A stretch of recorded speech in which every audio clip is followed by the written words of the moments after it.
Hello दोस्तों, जय हिंद। मैं उदय भारती आप सभी का एक बार फिर से स्वागत करता हूं एजुकेशन मैजिक के इस यूट्यूब चैनल पर। दोस्तों, आज का जो हमारा वीडियो है वो है JCERT यानी झारखंड बोर्ड का साइंस का चैप्टर नंबर 2।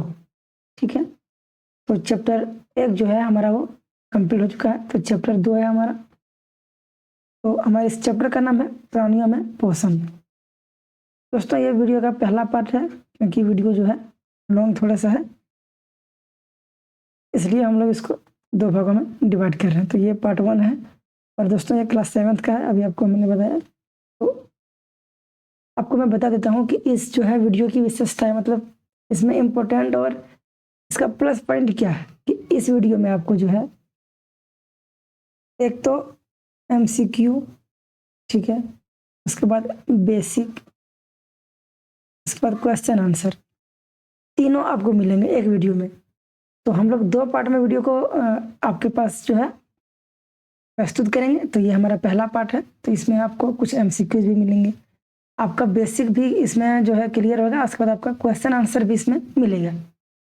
ठीक है, तो दोस्तों चैनल को सब्सक्राइब कर लीजिए। चलिए आगे बढ़ते हैं, शुरू करते हैं आज का वीडियो।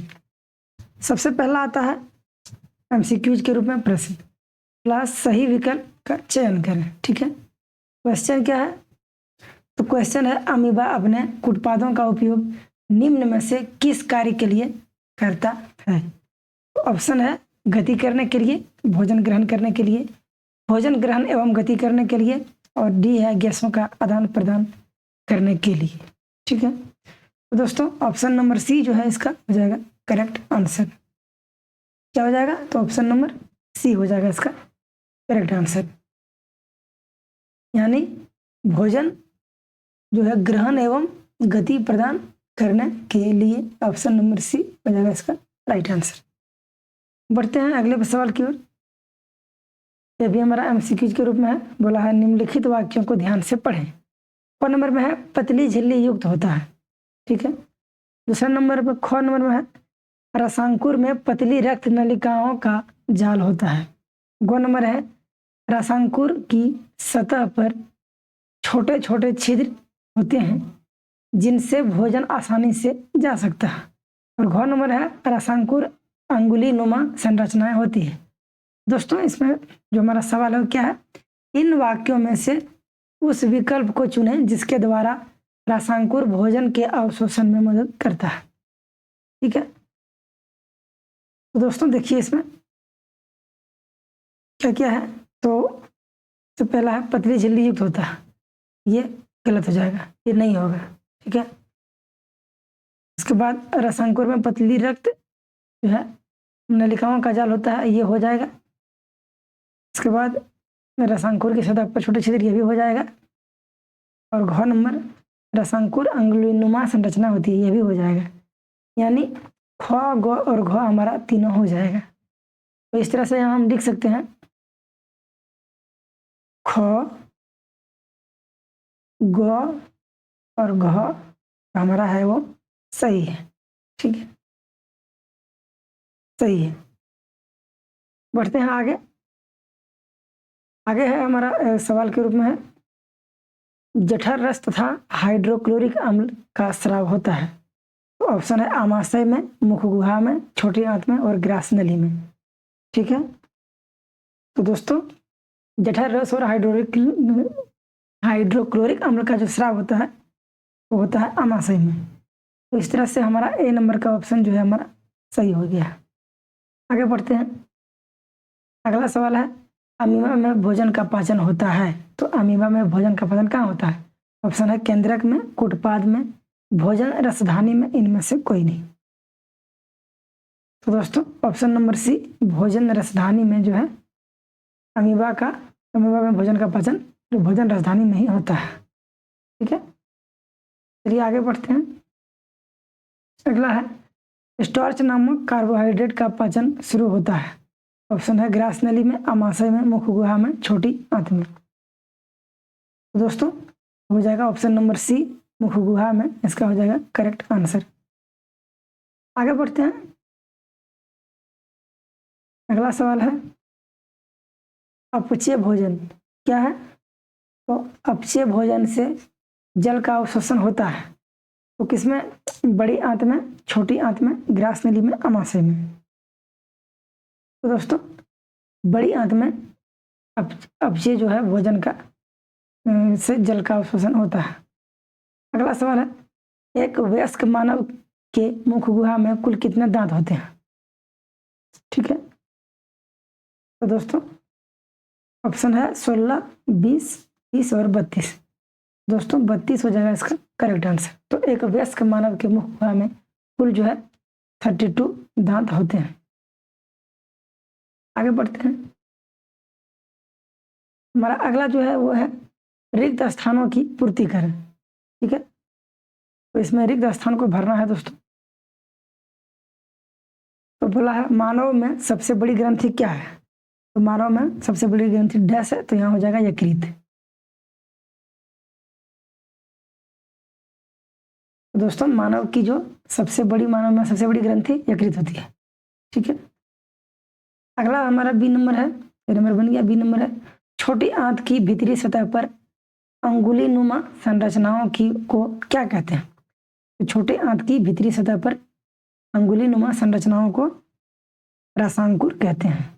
यहाँ लिखेंगे रसांकुर। ठीक है दोस्तों, सी नंबर देखते हैं। अमीबा अपना भोजन डैश में पचाता है। तो अमीबा अपना भोजन जो है खाद्य धानी में पचाता है। ठीक है दोस्तों, तो अमीबा जो अपना भोजन है खाद्य धानी में पचाता है। डी नंबर है, जीभ में स्वाद पहचान के लिए क्या होती है?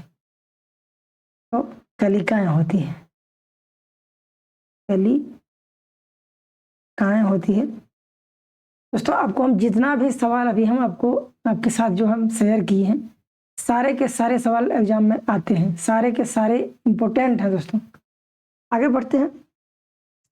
अगला है, बोल रहा है खंड क को खंड ख के उचित कथन से मिलाएं। ठीक है, इधर हमारा खंड क है, इधर हमारा खंड ख है। तो जैसे कि देखिए लार ग्रंथि का किससे मैच होगा, उस तरह से हमको मिलान करना, उचित मिलान करना है। ठीक है, तो लार ग्रंथि जो है लार रस स्रावित करना, इसका काम वही है। ठीक है, अमाशय का क्या काम है? तो अमाशय का काम है अम्ल का निर्मोचन। ठीक है, तो अमाशय का जो है वो है उसमें मैच करेगा अम्ल का निर्मोचन से। ठीक है, यकृत का हो जाएगा पित्त रस का श्रावण, ये हो जाएगा इसमें। अब देखते हैं डी नंबर। तो डी नंबर में क्या है? मलाशय है। तो मलाशय हो जाएगा बिना पचे भोजन का भंडारण। ठीक है, मलाशय में बिना पचे भोजन का भंडारण होता है। अब देखते हैं ई नंबर क्षुद्रांत। ठीक है, तो क्षुद्रांत का वर्ग है, इसका इससे मैच होगा सामने सामने, यानी पाचन का पूरा होना। उसके बाद बच गया बृहदांत, तो ये हो जाएगा जल का अवशोषण। ठीक है दोस्तों, तो इस तरह से हमारा यहाँ तक कंप्लीट हो गया। तो आपको एक बार हम फिर से दिखा देते हैं। जितने आपको सवाल हम बताए, आप इसको कोशिश कीजिएगा कि बहुत ही इम्पोर्टेंट के रूप में है। ये सब जो है एग्जाम में, परीक्षा में आते रहते हैं दोस्तों, इसीलिए इस सब पे आप ज़्यादा फोकस कीजिएगा। चलिए हम आगे बढ़ते हैं। तो चलिए ठीक है, आगे बढ़ते हैं। तो दोस्तों आगे हम जैसे ही बढ़ते हैं, हमारा आ जाता है कि अति लघु या लघु उत्तरीय प्रश्नोत्तर। ठीक है, तो उसमें जो था हम लोग उसको देखें। अब हम लोग आगे बढ़ते हैं। एक नंबर से यहाँ बोल रहा है अमीबा अपना भोजन ग्रहण किस अंग के द्वारा करता है? तो दोस्तों कुटपाद के द्वारा अमीबा अपना भोजन ग्रहण करता है। आगे बढ़ते हैं। दूसरा सवाल, मानव के पाचन तंत्र के सभी अंगों के नाम लिखिए। तो दोस्तों मानव के पाचन तंत्र के प्रमुख अंग क्या क्या हैं? तो मुख गुहिका, लार ग्रंथि, ग्रसिका, यकृत, पित्ताशय, अग्न्याशय, क्षुद्रांत, बृहदांत, मलाशय और गुदा। ये सब जो है मानव के पाचन तंत्र के प्रमुख अंग हैं। ठीक है, आगे बढ़ते हैं। 3 नंबर है गाय के अमाशय के पहले कक्ष का नाम बताना। तो दोस्तों रुमेन या प्रथम अमाशय होता है गाय के अमाशय के पहले कक्ष का, उसको हम रुमेन या प्रथम अमाशय कहते हैं। 4 नंबर में निम्नलिखित खाद्य घटक के पाचन के उपरांत परिवर्तित उत्पाद के नाम बताएं। ठीक है दोस्तों, तो कार्बोहाइड्रेट का हो जाएगा ग्लूकोज, वसा का हो जाएगा वसी अम्ल, प्रोटीन को हो जाएगा अमीनो। ठीक है, वसा जीव जो है लेट से पलटा अमीनो। तो इस तरह से हम लोग जो है अभी जो है अति लघु या लघु उत्तरीय प्रश्नोत्तर करने वाले हैं, तो इसीलिए आपको हम इस तरह फॉर्मेट में वीडियो आपको हम दे रहे हैं। ठीक है, आगे बढ़ते हैं 5 नंबर की ओर। अच्छा, बोल रहा है मनुष्य के पाचन तंत्र और घास खाने वाले जीवों के पाचन तंत्र में एक प्रमुख अंतर बताइए। ठीक है, तो दोस्तों घास खाने वाले जीवों के पाचन तंत्र में सेलुलोज को पचाने के लिए बैक्टीरिया होता है जो मनुष्य में नहीं होता।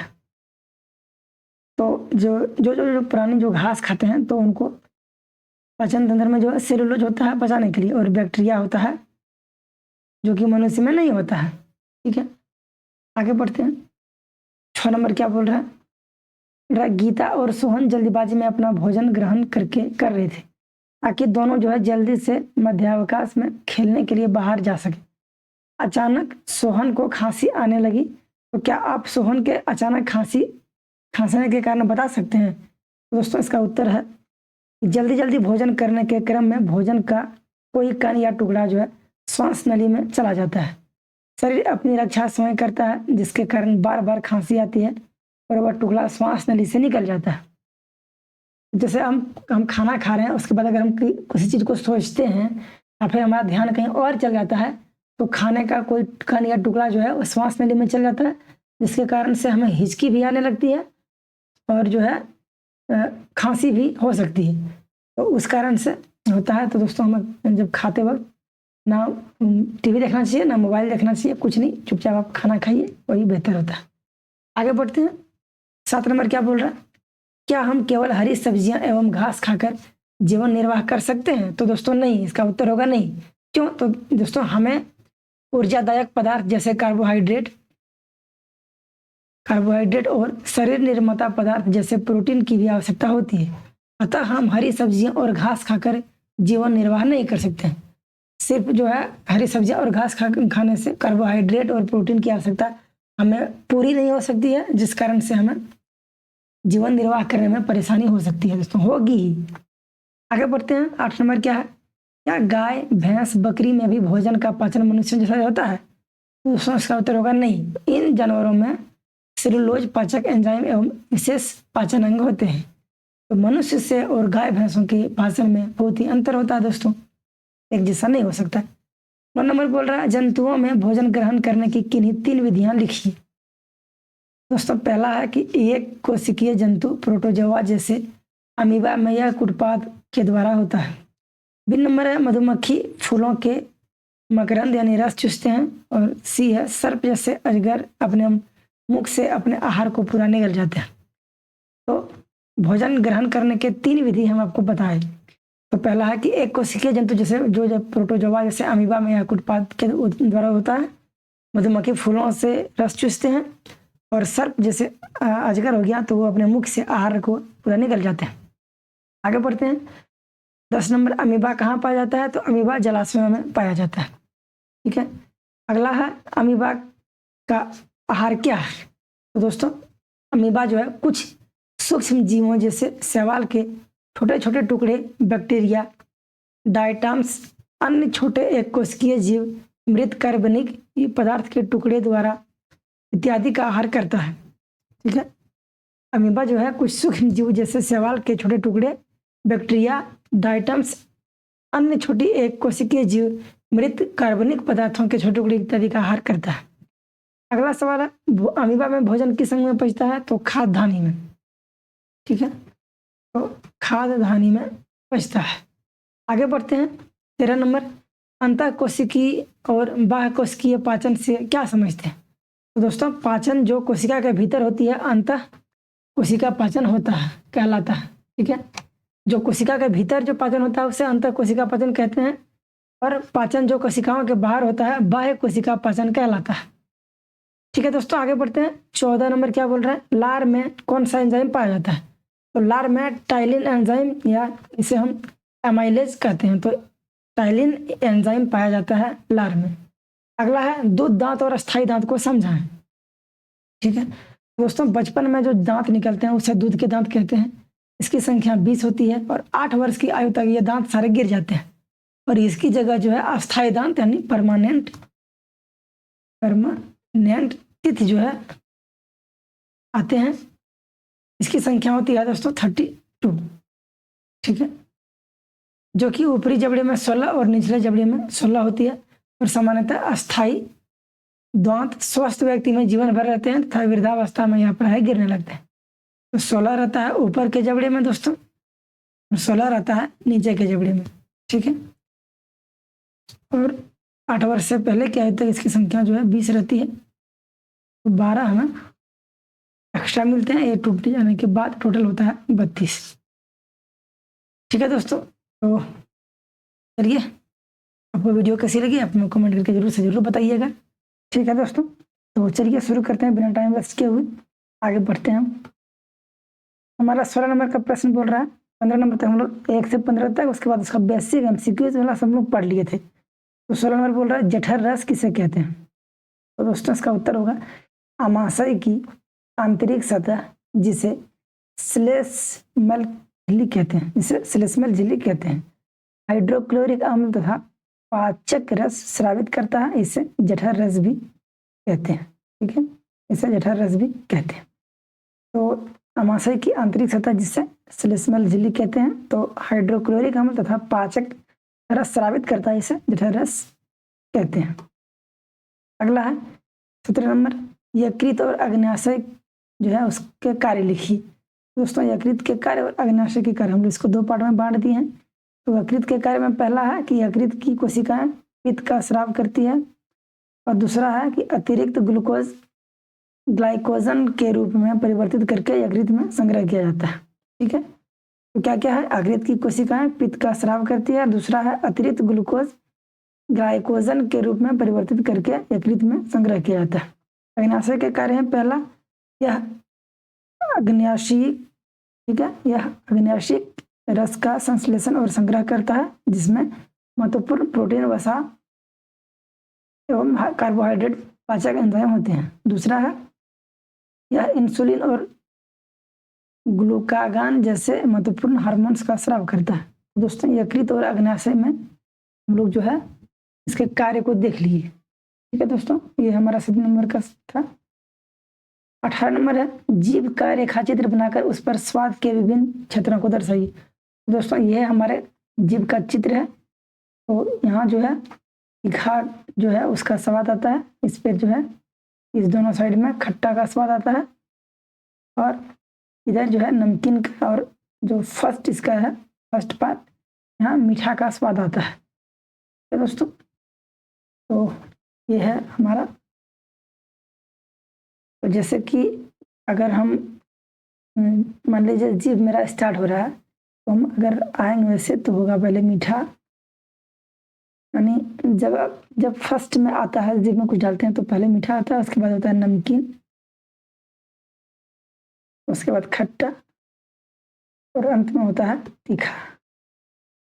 ठीक है दोस्तों, तो ये है टंग का मैप, जीभ का मैप। आगे बढ़ते हैं। 19 नंबर बोल रहा है छोटी आंत की लंबाई लगभग कितनी होती है? दोस्तों छोटी आंत की लंबाई लगभग जो है 7.5 मीटर लंबी होती है, 7.5 मीटर लंबी होती है। ठीक है, लगभग। इस नंबर का सवाल है दीर्घरोम यानी रसांकुर किसे कहते हैं, इसके कार्य लिखिए।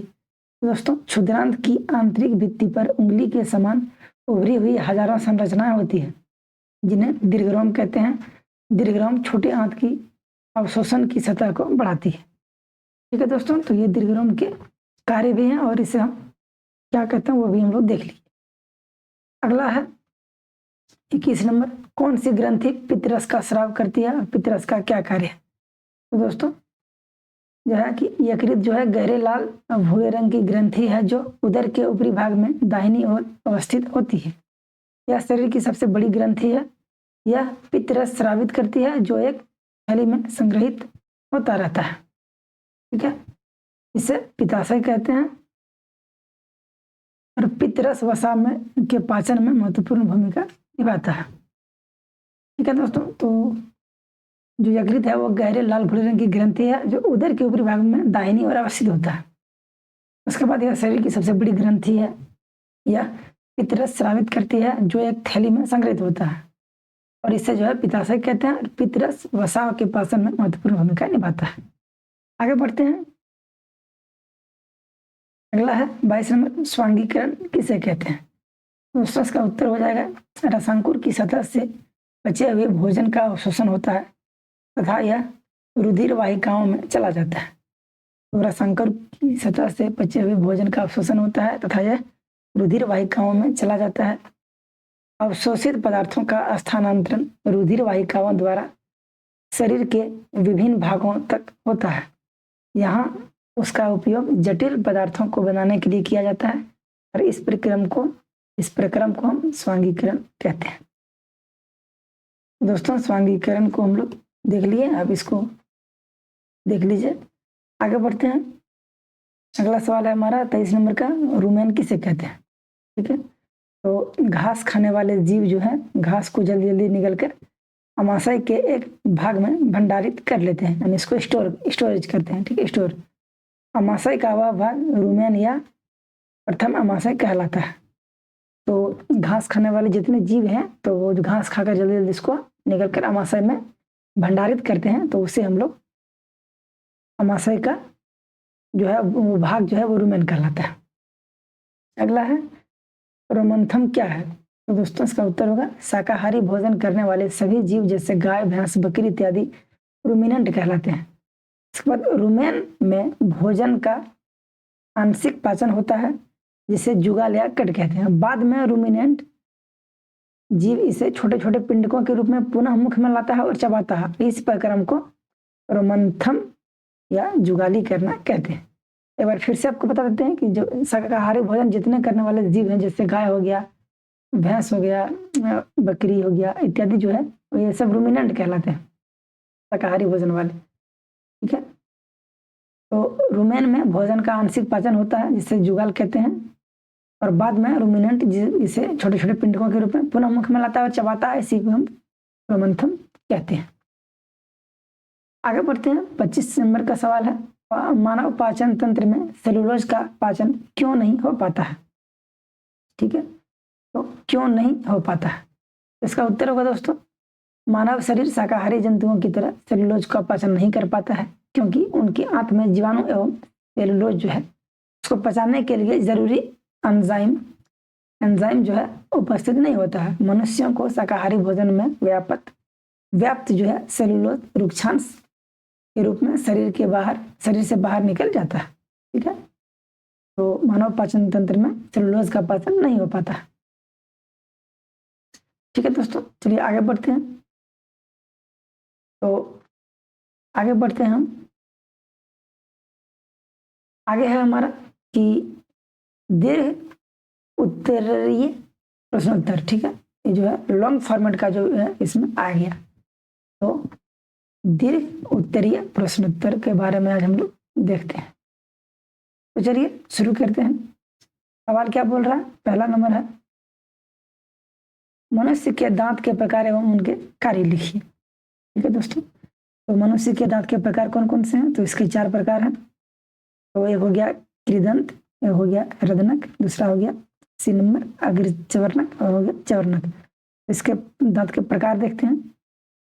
पहला है कृदंत, तो इन दांतों का प्रयोग पकड़ने एवं काटने के लिए किया जाता है। इनकी कुल संख्या 8 है। ठीक है, तो कृदंत की संख्या जो है इसमें 8 है।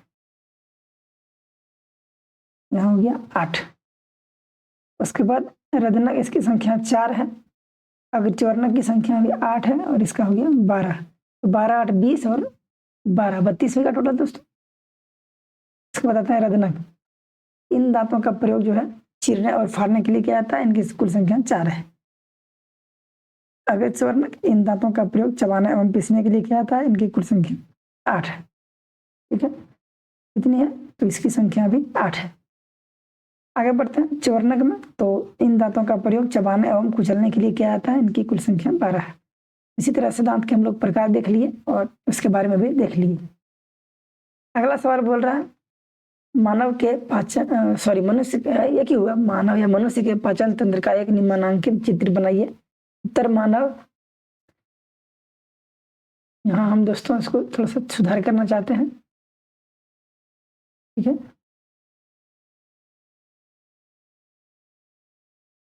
एक मिनट दोस्तों, तो थोड़ा सा क्या हुआ था कि एक ही जगह दोनों व्यवस्थित हो गया था। तो मानव के पाचन तंत्र का नामांकित चित्र दोस्तों, ये देखिए इसके पाचन तंत्र का चित्र है। ये ग्रसनी है, इधर ग्रसिका, आमाशय, अग्नाशय, मलाशय, उदर और मूलद्वार। इधर मुख हुआ हो गया मुख, लाला ग्रंथि, यकृत, पित्ताशय, ग्रहणी, बड़ी आंत हो गया, ये हो गया छोटी आंत, और ये हो गया कृमि रूप और ये सेसिका, ठीक है। तो ये हो गया मानव के पाचन तंत्र का चित्र। मानव के पाचन तंत्र की चित्र, ठीक है दोस्तों। तो इसमें चित्र बना के इसके बारे में बताना था। अगला है अमीबा द्वारा अंतर्ग्रहण का रेखा चित्र बनाएं। तो दोस्तों ये है उसका चित्र। तो यहाँ देखिए ये हो गया हमारा केंद्रक, इसके बाद ये हो गया पादाप, इधर हो गया जो खाद्य कणिक, इसे हम अंतर्ग्रहण भी कहते हैं। इसके बाद ये हो गया खाद्यनिया, धानिया, ये हो गया बहिक्षेपित अपशिष्ट, ये भी हमारा 3 नंबर बन गया है। ये हो गया लॉन्ग फॉर्मेट का क्वेश्चन दोस्तों, इसमें है दीर्घ उत्तरीय प्रश्नोत्तर, ठीक है। चौथा है अमीबा में पोषण सचित्र बताएं। तो ये इसका उत्तर है, ये देखिए केंद्रक है, खाद्यकण, उसके बाद ये वाला हो गया उत्पाद हो गया अनिपादाप, और ये वाला जो हो गया पार्ट, ये हो गया खाद्य रिक्तिकाया खाद्यकण। उसके बाद इसका निर्माण हो जाता है। दोस्तों जब अमीबा को किसी जाके अच्छे से बताते हैं, जब अमीबा को किसी खाद्यकण का आभास होता है तो खाद्यकण के चारों ओर कुटपाद विकसित कर खाद्यकण को पूरी तरह घेर लेता है और निगल लेता है, ठीक है। खाद्यकण उसकी खाद्यानि में फंस जाते हैं। खाद्यानि में ही पाचक रस साबित होते हैं। यह खाद्यकण पर क्रिया करके उन्हें सरल पदार्थों में बदल देते हैं। पचा हुआ खाद्यकण धीरे धीरे अवशोषित हो जाता है और बिना पचा जो अपशिष्ट खाद्य धानी जो है बाहर खाद्यान्न बाहर निकाल दिया जाता है, ठीक है दोस्तों। अगला सवाल है 5 नंबर का लॉन्ग वाला में, हाइड्रा का एक निम्नलिखित चित्र बनाइए। तो दोस्तों ये है हाइड्रा का चित्र, ठीक है। ये हो गया स्पर्शक इसका। तो ये सब दोस्तों, ये सब जो चित्र हैं ये एग्जाम में कभी कभी आते हैं दोस्तों। अगला है 6 नंबर का पोषण के कौन कौन से चरण है वर्णन करें। तो दोस्तों पोषण एक जटिल प्रक्रिया है जिसमें भोजन के जटिल खाद्य पदार्थ सरल खाद्य पदार्थ में परिवर्तित हो जाते हैं। पहला है अंतर्ग्रहण। तो भोजन प्राप्त करने और खाने की क्रिया जो मुख द्वारा होती है उसे अंतर्ग्रहण कहते हैं। अगला है पाचन। तो पाचन में क्या, शरीर के भीतर भोजन का सरल तथा विलेय अणुओं में तोड़ा जाना पाचन कहलाता है। पाचन मुख से आरंभ होकर आमाशय में समाप्त होती है। 3 नंबर है अवशोषण। तो बचे हुए भोजन में उपस्थित विलेय पदार्थ का शरीर के द्रवों जैसे रक्त में चला जाना अवशोषण कहलाता है। मनुष्य में अवशोषण की क्रिया छोटी आंत में होती है। अगला है परिपाचन। तो वह प्रक्रिया जिसमें अवशोषित भोजन का उपयोग ऊर्जा उत्पन्न करने तथा वृद्धि के लिए होता है, परिपाचन कहलाता है। अगला है उत्सर्जन। वह प्रक्रिया जिसके द्वारा अपचित खाद्य पदार्थ शरीर से बाहर निकाल दिया जाता है, उत्सर्जन कहलाता है, ठीक है। ये पोषण के चरण है। तो पहला अंतर्ग्रहण, दूसरा पाचन, अवशोषण, परिपाचन और उत्सर्जन। तो इसको आप नोट कर लीजिए, याद कर लीजिए दोस्तों। दंत क्षय क्या है, इससे बचने के लिए कौन कौन से प्रयत्न, ठीक है,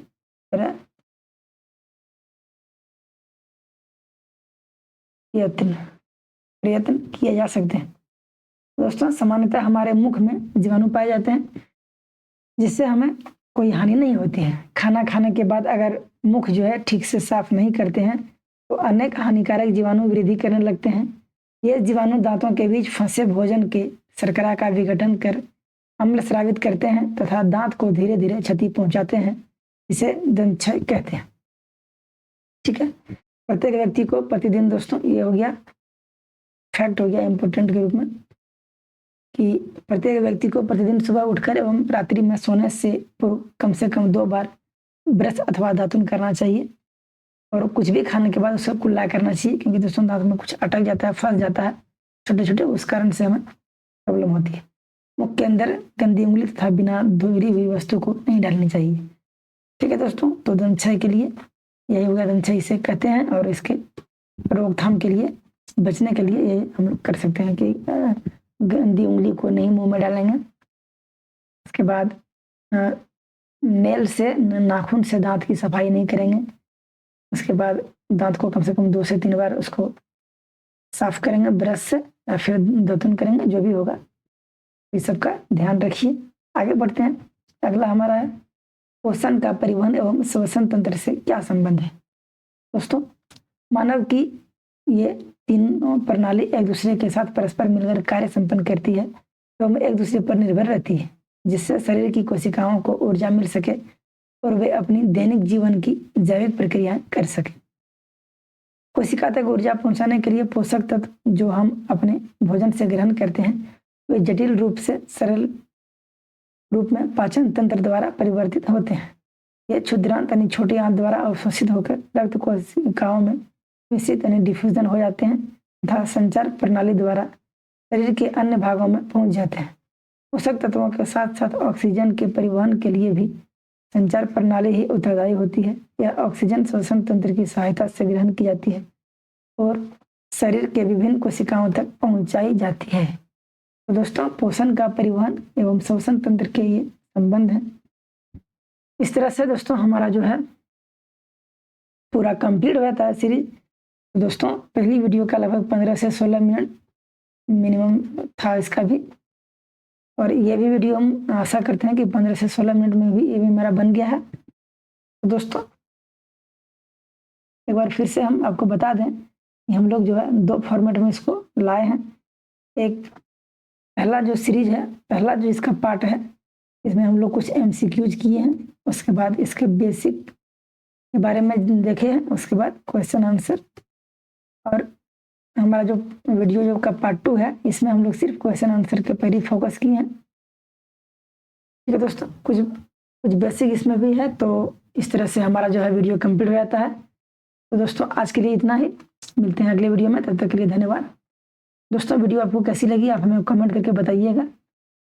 वीडियो को लाइक कर लीजिएगा, चैनल को सब्सक्राइब कर लीजिएगा। आज के लिए इतना ही, मिलते हैं अगले वीडियो में, तब तक के लिए धन्यवाद। Thank you so much.